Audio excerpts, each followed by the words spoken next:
The best part of working with the Columbus Police, I got an opportunity to work with some awesome people, serve the public, and to learn a lot, which that's something that never can be taken away from you. And yeah, I thank God for all the opportunities I've had in my life, and working with Columbus has been probably one of the best experiences I've had. You always feel like there's this team, either visible or invisible, right behind you. You know, it was just always that feeling that I've got help and team right there with me. Just the career overall, it was a blessing to me, working with the people and working for the units that I work for. Hands down, the people I got to work with. I was very blessed. I got to work with really good people. And of course, between the dive team and INTAC, you couldn't put together a group of better people. Being a Columbus police officer was a job that meant something. I don't know how else to put it. I know that's kind of corny, but it was truly a meaningful experience. Being a part of a great organization, mostly what I mean by that is the people themselves. I mean, I was proud to be a part of everyone that works there and still works there, and that was the neatest thing about the whole thing. The best part was the relationships that were established over the years, internal as well as external, meeting a lot of families and coming alongside of a lot of men and women to help serve this community. My belief is that you throw yourself into wherever you are. Life's too short to not enjoy what you're doing. I loved being chief. That was awesome, and you know, you learn so much, and you have great opportunities to do an awful lot.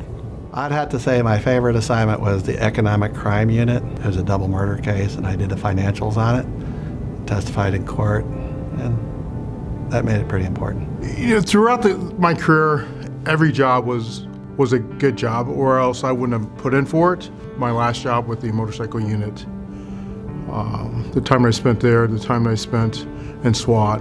Research and development. I was the first female in research and development, so that was a learning experience on all angles.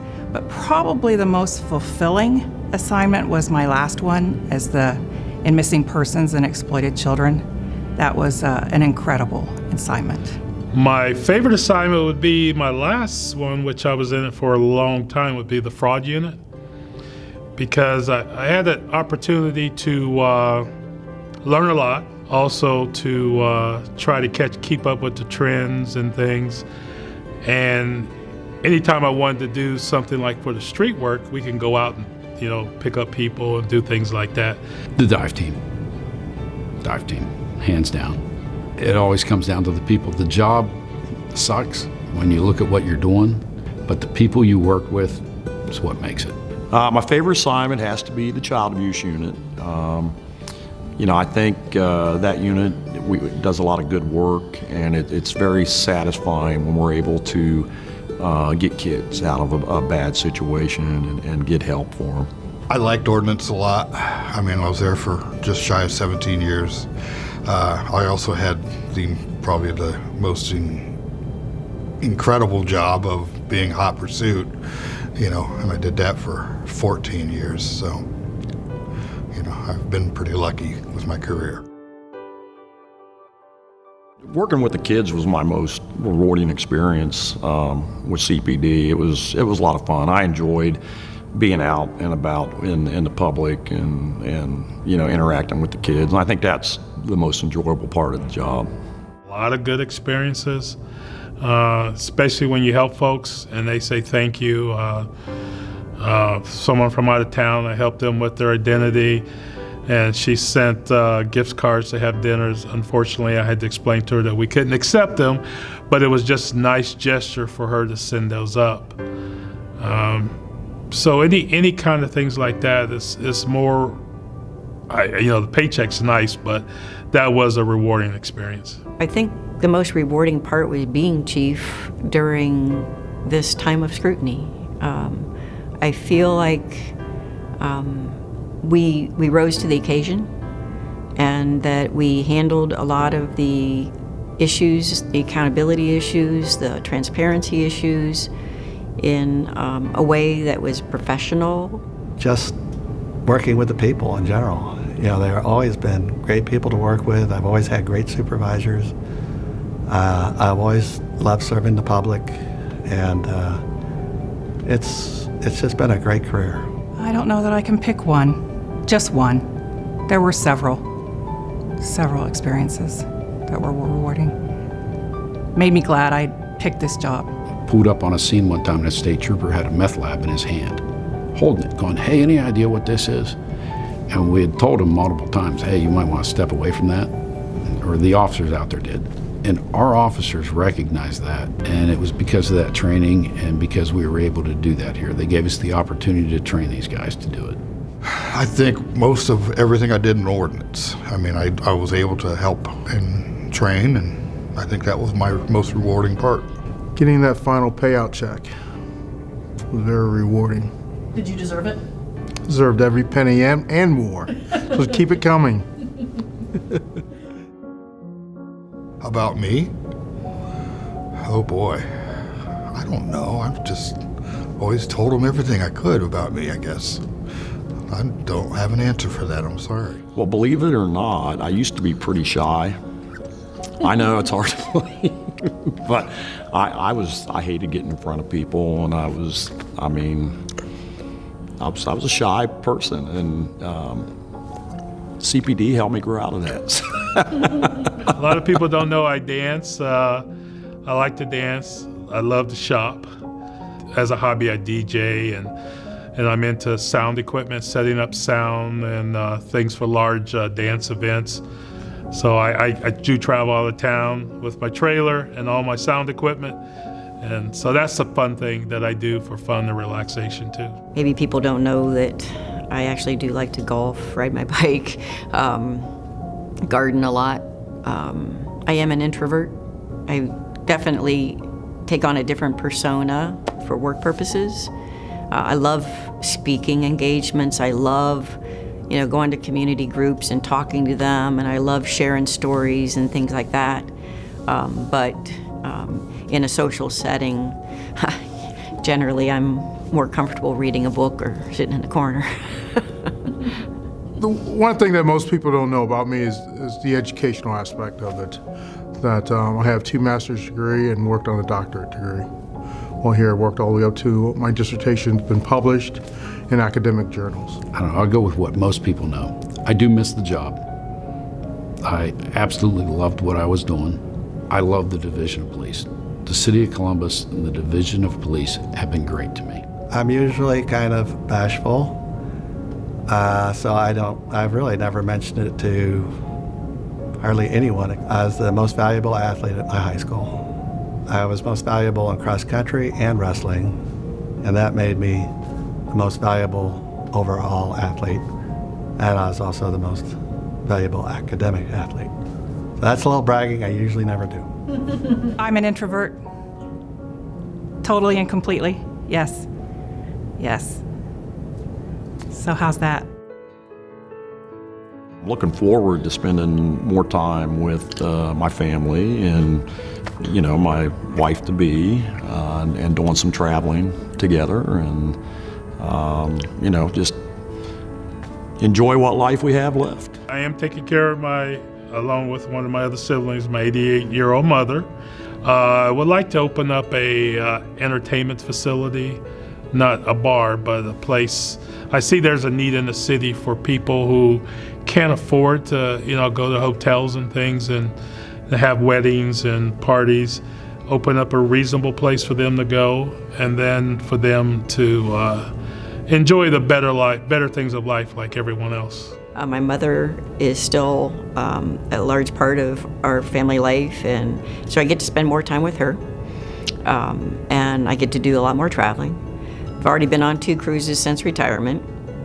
I've got another one planned for November with my mom, actually, and 2 golf trips this year. And then next year we've got a cruise in the Caribbean and a cruise in Eastern Europe on the Danube. It gets a little cold here in the winter, so it's nice to be away for even a week or so from the weather. So traveling is certainly high on my list, and I've got a bucket list of places to go yet? Well, actually, plans after retirement consist of, actually, I started a job at Huntington Bank, IE. And so I'm working there. Well, we continue to travel, several cruises a year and take a couple trips. We're looking at possibly purchasing a home down in Florida and one day relocating down there. I'm retired. I don't have to do anything. I don't know. Sleep in? Well, I do have to do stuff. I got the honey-do list, okay? So when I left the department, I was technically #1 in seniority, but now my wife calls me #1 on her list, so. I plan on going to Florida. I just bought a condo. So, yes, I plan on going to Florida for quite a bit. I'm going on a Mediterranean cruise also next year.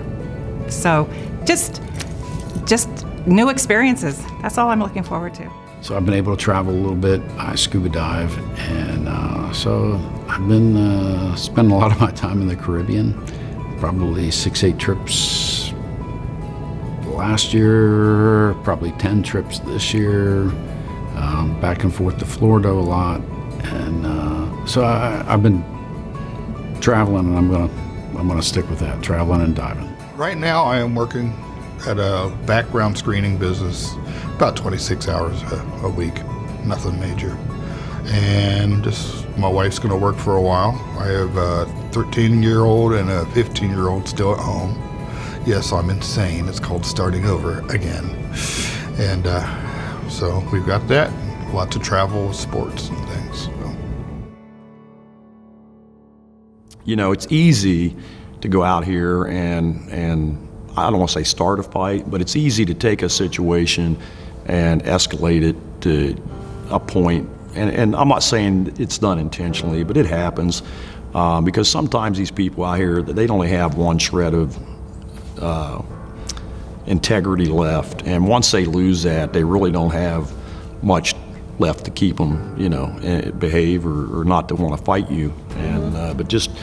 And especially with victims or people filing reports, treat them like they're your family, and you're gonna have a good career, and you won't be going to internal affairs a lot. So, The best advice I can give them would be to study hard, know everything about being a police officer, learn from people who've been on for years, learn from their mistakes so that you don't make those mistakes because they're willing to assist you, and to just have a calm, peaceful attitude about doing the job.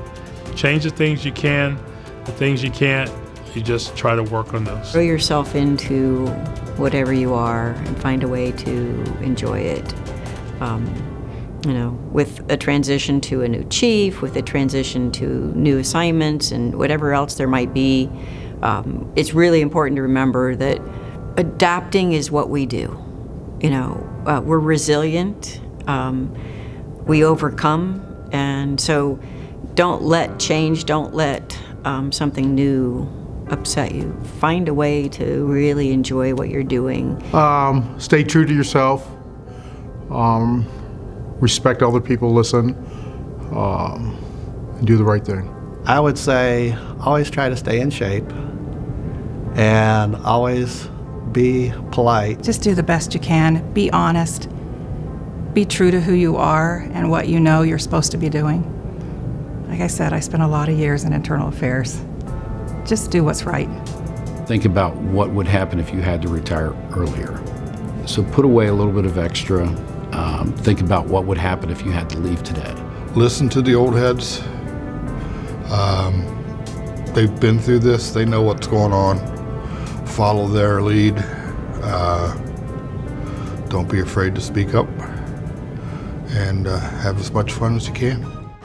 John Hurst, and I graduated with the 81st Columbus Police Academy class. Ronald Reese, I was in class of 66, and ours was Pride Exists in the 66. I'm Gary Cordeas, part of the 61st recruit class. 61 gets it done. I'm Kim Jacobs. I was a member of the 59th recruit class, and our motto was, 59 is fine. Keith Ankrum, Class 65. Courage, Strength, Pride, Class 65. Patrick Schroeds out of the Fighting 87th, or otherwise known as the Dirty 30. Denise Reffett, Courage, Strength, Pride. We're the class of 65. Keith Wen, class of 66. Chicken biscuits and grits, we're the class of 66.